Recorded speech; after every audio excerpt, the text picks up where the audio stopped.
할렐루야. 여러분, 제가 어느 가상의 상황을 하나를 말씀을 드리고 여러분들에게 질문을 하나 드릴 테니까 한번 잘 들어보시고 이제 마음으로 답을 해보시면 좋겠습니다. 5명의 일행이 있습니다. 5명의 일행이 있는데 이제 가을 단풍철을 맞이해서 도봉산으로 가기로 했습니다.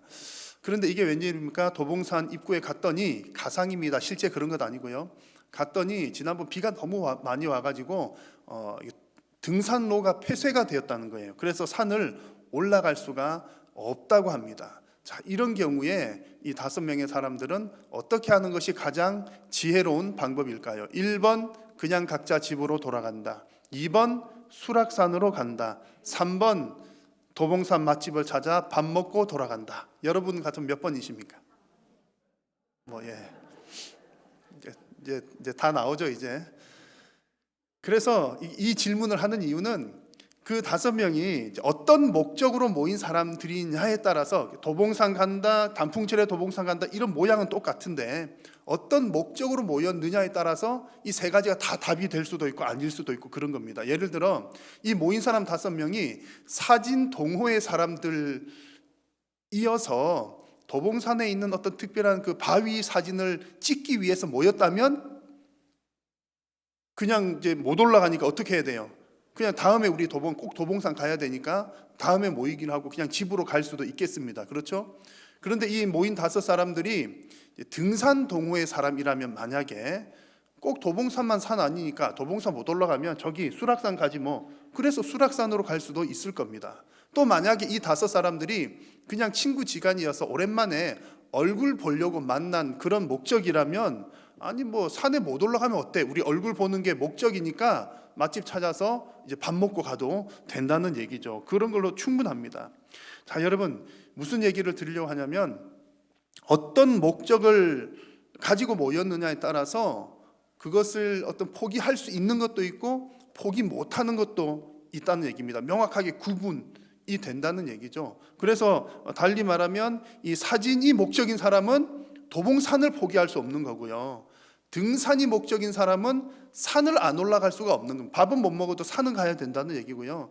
그냥 만나서 그냥 같이 노는 게 목적인 사람은 산에 가나 어딜 가나 별 상관이 없이 대신에 밥 안 먹고 가면 절대로 안 된다는 그런 얘기입니다.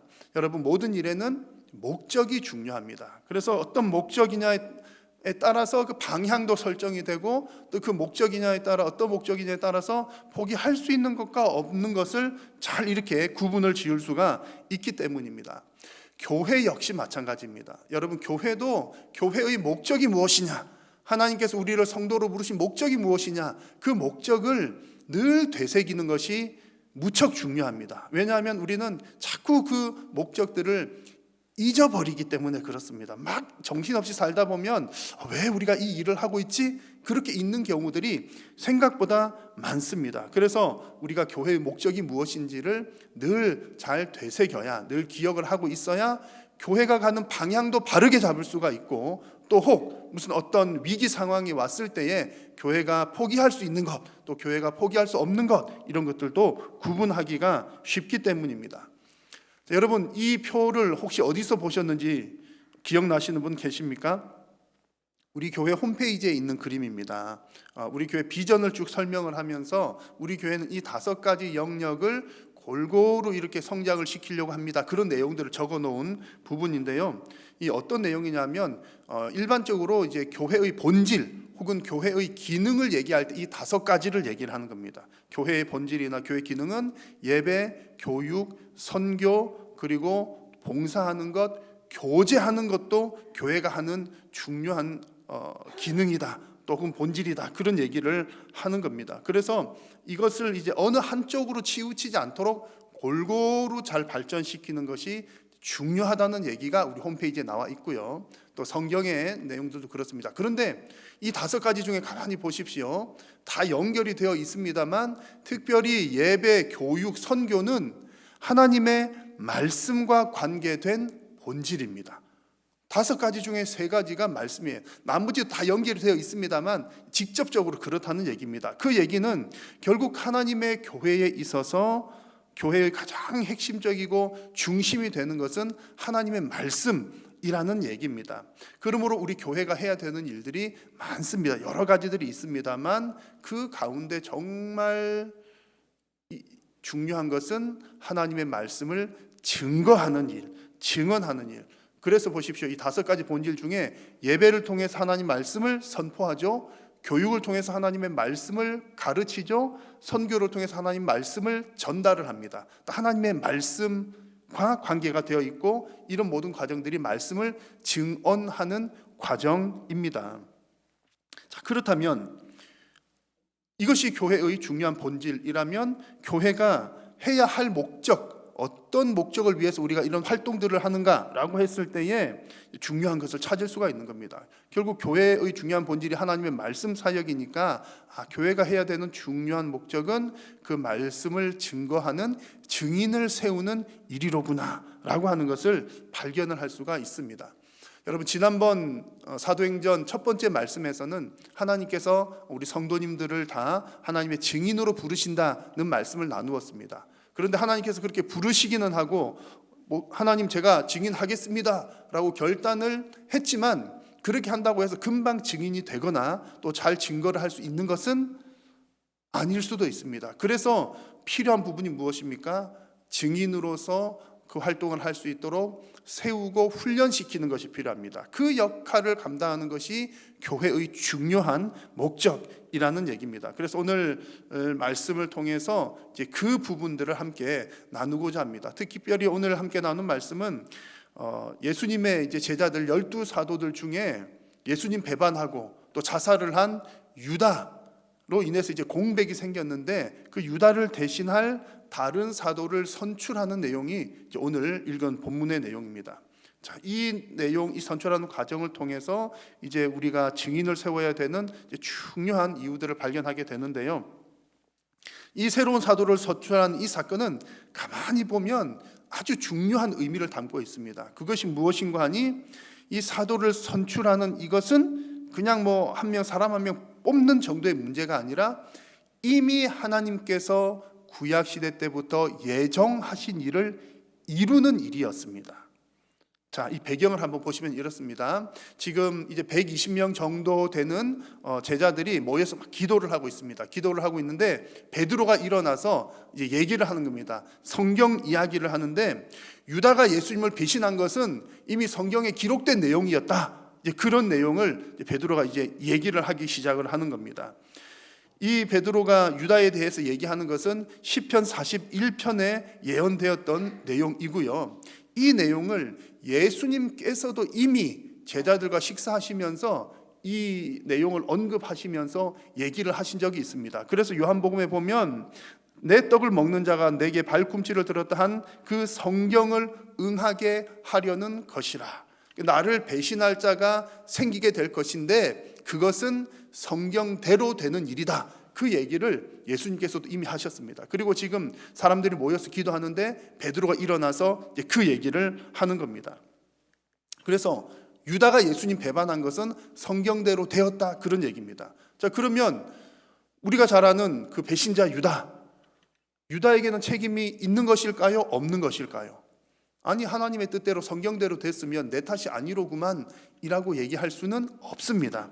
왜냐하면 이제 이 말씀이 이것이 하나님의 뜻대로 된 일이다라고 하는 말씀이 유다는 원래 착한데 하나님께서 착한 유다의 마음을 이렇게 유혹을 해가지고 죄를 짓게 만들었다, 그런 뜻이 아니기 때문입니다.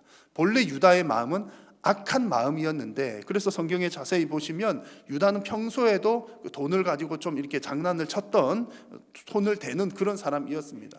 악한 그런 마음이 하나님의 뜻을 이루어 나가는데 사용되었다는 그런 얘기입니다. 그랬기 때문에 마태복음 말씀에 보면 이제 이 예수님께서 잡혀가는 것, 또 이런 모든 과정들은 성경의 기록대로 되는 일인데 그 인자를 판 그 사람에게는 그것이 화로다, 이렇게 말씀을 했습니다.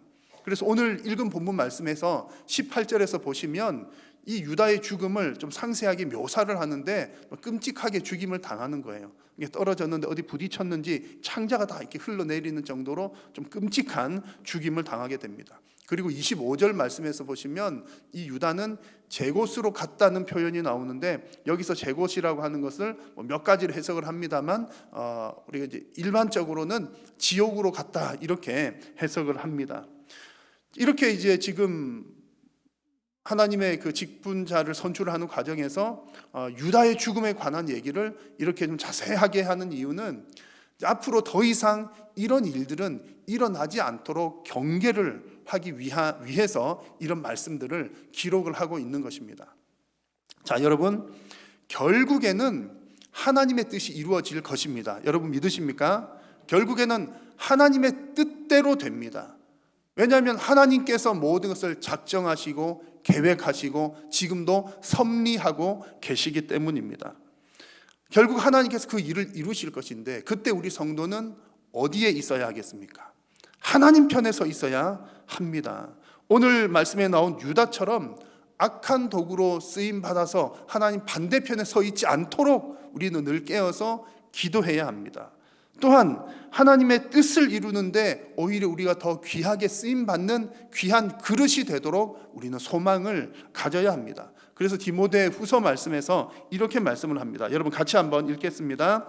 그러므로 누구든지 이런 것에서 자기를 깨끗하게 하면 귀히 쓰는 그릇이 되어 거룩하고 주인의 쓰임에 합당하며 모든 선한 일에 준비함이 되리라. 아멘.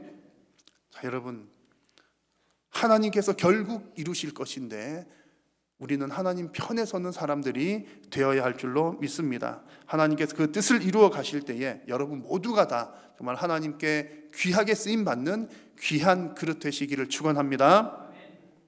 자, 이렇게 하나님의 뜻이 이제 이루어졌어요. 이 지금 오늘 본문 상황에서 유다가 예수님 배반하고 죽은 것은 하나님의 뜻대로 된 일이에요. 이렇게 하나님의 뜻이 이루어진 것을 목도하거나 경험을 한 사람은 이제 앞으로도 하나님의 일 이렇게 되겠구나, 또 이것이 하나님의 뜻이로구나 잘 이해를 하게 됩니다. 오늘 말씀에서도 이 사도들이 이 유다의 죽음이 하나님의 뜻인 것을 확인하였고, 그리고 이제 이 유다를 대신해서 누군가를 세우는 일도 하나님의 뜻이라는 것을 이 사도들은 잘 알았습니다. 20절 말씀을 보십시오. 20절을 보시면 시편에 기록되었으되 라고 시작을 하는데, 시편에 기록되었다는 말은 이제 구약 성경에서 이런 예언이 있다 그 얘기입니다. 시편은 이미 쓰여진 내용들이잖아요. 그 내용들을 보면 여기 시편은 시편 69편과 109편 이 두 편의 내용이 이렇게 섞여 있는데, 그 중에 뒷부분을 보십시오. 또 일러스되 그의 직분을 타인이 취하게 하소서. 이 부분이 109편에 나오는 그런 내용입니다. 이것을 인용하면서 유다가 죽었는데 그 죽음을 대신할 사람을 세우라는 말이로구나, 이렇게 이해를 하고 깨닫게 되고 이 일들을 이제 진행을 해야 되겠다, 이렇게 말씀을 지금 나누고 있는 겁니다. 자, 여러분, 여기서 중요한 사실이 있습니다. 지금 사도들이 그 유다를 대신할 사도를 세워야 되겠다라고 하는 그런 생각을 품게 된 근본적인 이유가 어디에 있는지를 우리에게 보여주는 겁니다. 지금 12명 중에서 한 명이 빠졌으니까 일손이 부족해서 한 명 더 채워야 되겠다, 그런 정도의 수준이 아니라, 그리고 또한 12라고 하는 그 숫자가 주는 중요한 의미도 있습니다. 12지파에서 오는 그 숫자, 여러 좋은 의미들이 있습니다만 그것보다 더 중요한 의미가 있다는 얘기죠. 그 더 중요한 의미는 이 일이 구약 성경에 예언된 일이었다. 유다를 대신해서 새롭게 세우는 그 일도 하나님께서 이미 예정하셨고 계획하신 일이었다라는 겁니다. 그래서 우리가 그 일에 순종을 해야 되겠다라고 하는 사실이 여러분 중요합니다. 그래서 결국 오늘 본문에서 유다가 배신하고 자살한 것, 또 유다를 대신해서 직분자를 세우는 것, 이 모든 과정들은 하나님의 뜻을 이루어가는 과정이었다라는 내용입니다. 자, 여러분들에게 한 가지 질문을 더 해보겠습니다. 여러분들은 언제가 가장 행복하십니까? 사람들은 이제 행복감을 느끼는 경우가 많죠. 내가 먹고 싶은 거 먹을 때 아주 행복하죠. 내가 사고 싶은 것 사서 가질 때도 행복합니다. 그런데 우리 모두가 다 인정하듯이 그런 행복감은 한계가 있습니다. 계속 그게 기쁘지는 않죠. 그래서 또 많은 사람들은, 그런 경험을 해본 사람들은, 그래 내가 뭐 그냥 내가 나 잘 먹고 잘 살고 그런 것보다 뭔가 의미 있는 일을 하는 게 더 행복해. 그래서 많은 사람들이 의미 있는 일을 하는 데서 더 큰 행복감을 찾습니다. 자, 그렇다면 여러분, 이 세상에서 가장 의미 있는 일은 무엇이겠습니까? 그 가장 의미 있는 일을 찾는 것도 쉽지가 않습니다. 그런데 우리는 이미 그 일을 알고 있습니다. 그것은 바로 창조주 하나님의 뜻대로 쓰임 받는 것이 우리에게 가장 의미 있는 일인 줄로 믿습니다. 유한하고 제한적인 내 뜻이 아니라 내가 생각해가지고 이게 의미 있는 일이야, 내가 볼 때 좋은 일이야, 그것도 나쁜 것은 아니지만 그것보다도 정말 온 우주를 운행하시는 그 창조주 하나님의 뜻을 이루는 일에 내가 쓰임을 받는다면 그보다 더 영광스럽고 그보다 더 행복한 일이 어디 있겠습니까? 여러분, 우리가 하나님의 손에 우리가 들려서 쓰임 받을 때에 정말 우리의 인생은 가장 빛나는 인생이 되고 또한 우리 개인적으로도 행복한 인생이 되는 줄로 믿습니다. 자, 그러면 교회를 향한, 성도를 향한 그 하나님의 뜻 무엇입니까? 하나님의 뜻이 무엇입니까? 라고 했을 때 뭐 인생의 가장 첫 번째 되는 목적이 무엇입니까? 했을 때 우리는 항상 이제 1번 답이 자동적으로 튀어나와야 됩니다. 여러분, 인생의 가장 첫 번째 되는 목적이 무엇입니까? 하나님을 영화롭게 하는 건요. 그죠? 우리 수요일마다 지금 공부하고 있는 웨스트민스터, 지금은 대요리 문답 합니다만 소요리 문답도 했었거든요. 그 요리 문답이라고 하는 것은 이제 교리 요약이라는 뜻입니다. 그 교리의 가장 첫 번째 나오는 게 바로 그겁니다. 우리 인생의 가장 첫 번째 되는 목적이 무엇인가? 하나님을 영화롭게 하는 것입니다. 그리고 오늘 그 첫 서론 부분에 교회의 5가지 본질 얘기를 드리면서도 가장 먼저 있었던 것이 예배입니다. 하나님께 영광을 올려드리는 것이지요. 이것이 우리가 해야 될 가장 으뜸되는 의미 있는 일이고 또 중요한 목적입니다. 자, 그러면 우리가 하나님을 영화롭게 하는 이 일을 하려면 뭐 어떻게 해야 하나님을 영화롭게 합니까? 여러분, 그거 하기 위해서 가장 중요하게 필요한 것, 또 그런 하나님의 그 뜻을 계속해서 이루어 나가기 위해서 가장 필요한 것이 바로 하나님의 말씀이 증거가 되는 겁니다. 하나님의 말씀을 듣고 알아야 하나님을 예배하죠. 하나님의 말씀을 듣고 깨달아야 하나님께 영광스럽게 하죠. 그래서 말씀이 가장 중요한 겁니다. 예배를 통해서 말씀이 선포되고, 교육을 통해서 말씀이 가르쳐지고, 선교를 통해서 말씀이 전달되어야 예배자들이 세워진다는 얘기입니다. 예수님께서 우리에게 가르쳐 주신 기도문, 매일 우리가 고백하는 주기도문에도 보십시오. 뜻이 하늘에서 이루어진 것 같이 땅에서도 이루어지이다 라고 기도하잖아요. 하나님의 뜻이 땅에서 이루어지기 위해서는 어떻게 해야 됩니까? 하나님의 뜻을 알아야지요. 말씀을 들어야, 깨달아야, 알아야 뜻을 이룰 수가 있는 겁니다. 그러니까 말씀 증거되는 것이 가장 중요한 전제 조건이 되는 것입니다. 그래서 여러분, 우리가 늘 기도해야 되는 것이 이것입니다. 하나님의 뜻이 이루어지게 하옵소서. 그렇게 되기 위해서는요, 어떻게 해요? 바른 예배를 드리기 위해서, 뜻이 이루어지기 위해서 반드시 이루어져야 될 전제 조건은 하나님의 말씀이 증거가 되는 겁니다. 늘 이것이 여러분들의 기도 제목이 되시기를 바랍니다. 하나님 말씀이 잘 증거가 되고 하나님의 뜻이 이루어지게 하옵소서. 오늘 본문에서 사도들은 이제 하나님의 뜻을 알았잖아요. 그 뜻을 이루기 위해서 지금 유다를 대신할 사도를 세우는 겁니다. 예언된 대로 이제 직분자 한 명을 더 선출을 하는 것이죠. 그래서 사람들은 후보를 추천을 합니다. 오늘 말씀 보니까 요셉과 마띠아라고 하는 두 사람을 추천을 해서 그 다음에는 제비를 뽑아서 그 중에서 마띠아라고 하는 사람을 뽑았습니다. 제비 뽑기는 구약 시대에서 이제 하나님의 뜻을 묻는 아주 방법 중에 대표적인 방법이었습니다. 우리나라 제비는 어떻게 뽑죠? 통에 있는 걸 쏙 뽑잖아요. 그런데 이제 이 구약 시대 제비 뽑기는 오늘 성경의 본문에 언급된 것은 이렇게 하는 거라고 합니다. 이름이 표식된 뭐 마띠아, 요셉 이름 표식된 그 표식을 그릇 같은 데다 넣어 가지고 막 그릇을 돌려서 하나가 톡 튀어나오면 걔가 뽑힌 거예요. 그런 방식으로 진행을 했다고 합니다. 자, 그런데 이 방식을 사용할 때 아주 중요한 원칙이 있습니다. 이 부분이 중요한 건데요. 아주 중요한 것은 그렇게 제비를 뽑았어요. 그러면 그게 누가 결정을 지어준 겁니까? 하나님의 결정이라고 모두가 다 인정하는 것이 중요한 원칙이었습니다. 그래서 잠언 16장 33절에 보시면 제비는 사람이 뽑으나 모든 일을 작정하기는 여호와께 있느니라 라고 말씀을 했습니다. 이 얘기는 제비를 뽑는다 말은 던진다는 의미거든요. 제비를 던지는 것은 사람이지만 그 결정하는 것은 하나님께 달려있다라고 하는 고백입니다. 그렇다고 해서 지금도 우리가 하나님의 뜻을 물을 때 자 여러분 모여보십시오. 어떻게 할까요? 우리 전도회 회장님 뽑아야 되는데 제비 뽑읍시다.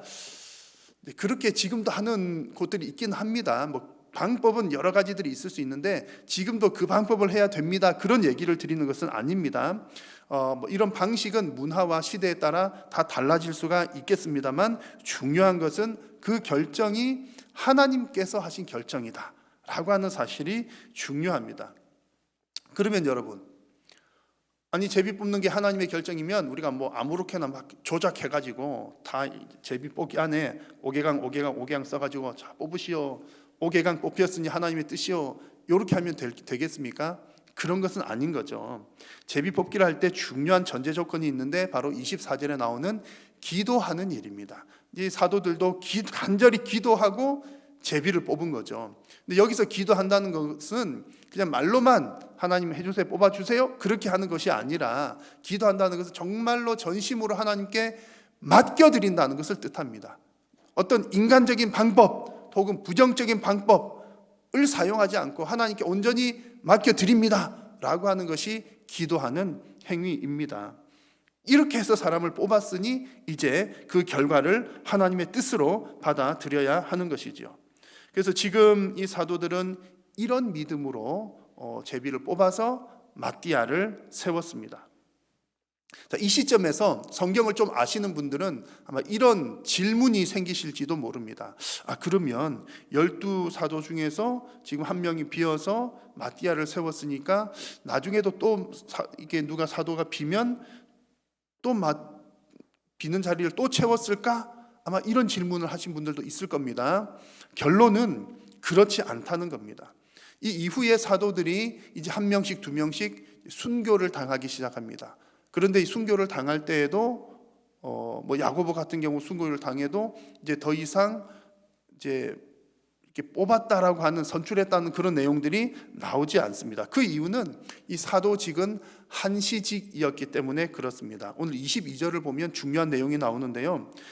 이 사도의 조건, 이 사도를 뽑을 때 추천을 할 때도 중요한 조건이 있었습니다. 그 조건은 뭐냐면 예수님과 함께 활동했던 사람, 또 예수님의 부활을 목격한 사람, 그런 내용이었습니다. 그래서 이제 이런 사람들은, 이런 조건을 가진 사람들은 그 시대에 한정이 될 수밖에 없는 겁니다. 그러니까 이 사도직이라고 하는 것은 그 시대에만 한시적으로 있었던 직분이다라는 내용입니다. 그런데 여기서 이제 우리에게 더 중요한 사실은 이 22절의 뒷부분에 나오는 내용입니다. 변하지 않는 사실은 사도직은 그 시대에서 끝났지만 변하지 않고 지금까지 계속 지속되는 내용은 그 예수님의 부활하심을 증언하는 직무입니다. 그 일은 여전히 존재한다는 얘기죠. 비록 사도직은 끝이지만 예수님의 부활을 증언하는 그 일을 하는 사람들은 어떤 형태로든 계속해서 지속이 되어야만 했고 또한 지속이 되었다는 이야기입니다. 그래서 이 사도들로부터 부활의 증언을 받은 자들이 그들이 또다시 증인이 되어서 또 다른 사람에게 그 직무들을 이행을 했습니다. 물론 그렇다고 우리가 그들을 사도라고 부르지는 않습니다만 사도적인 요소들을 가지고 있는 것이죠. 저와 여러분들, 우리가 예수님 믿게 되었을 때 어떻게 예수님 믿게 되었습니까? 우리도 그 증인들에 의해서 증거를 듣고 말씀을 듣고 믿게 되었습니다. 그렇다면 우리 역시 예수님의 부활을 증거하는 증인이 되어야 할 줄로 믿습니다. 그것이 하나님의 뜻입니다. 여러분, 교회는 이 일을 위해서 직분자를 세우는 겁니다. 증인을 훈련시키고 증인을 세우는 겁니다. 우리 교회의 성도님 한 분 한 분 모두가 다 증인으로 이렇게 세워져야 되고 훈련을 받아야 합니다. 자, 그렇게 하지만 특별히 그 직무를 감당할 직분자를 세우는 일 역시 교회가 잘 감당을 해야 할 일이라는 사실입니다. 그래서 교회는 그 역사를 거듭하면서 교회 안에 목사와 장로와 집사, 집사 권사는 이렇게 같습니다. 집사가 이렇게 하나님의 말씀을 증언하기 위한 직무를 맡아서 감당을 했습니다. 나는 설교 안 하는데요? 라고 생각하실지도 모르겠지만 목사를 통해서 하나님 말씀이 선포가 되죠.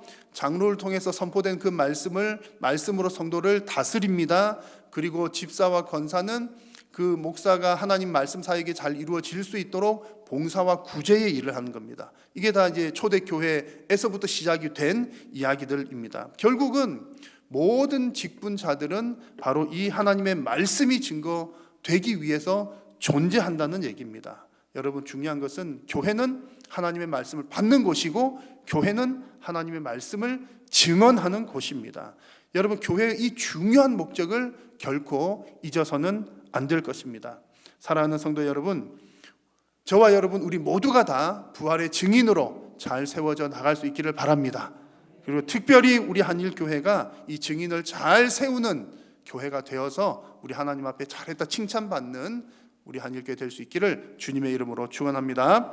기도하겠습니다. 살아계신 우리 하나님, 은혜를 감사합니다. 오늘도 저희들을 부르셔서 하나님 영광 받아주시고 또한 우리 각자의 처소에서 영과 진리로 예배하게 하심을 감사합니다. 오늘 하나님 우리에게 또한 말씀하여 주셨사오니 주님, 우리 모든 심령들이 예수님의 증인으로서의 사명을 감당하게 하여 주시고 특별히 우리 한일교회 공동체가 예수님의 증인을 세우는 일, 이 직무를 감당할 직분자를 세우는 일 주님 잘 감당하여서 하나님께 큰 영광이 되는 우리 한일교회 되게 하여 주옵소서.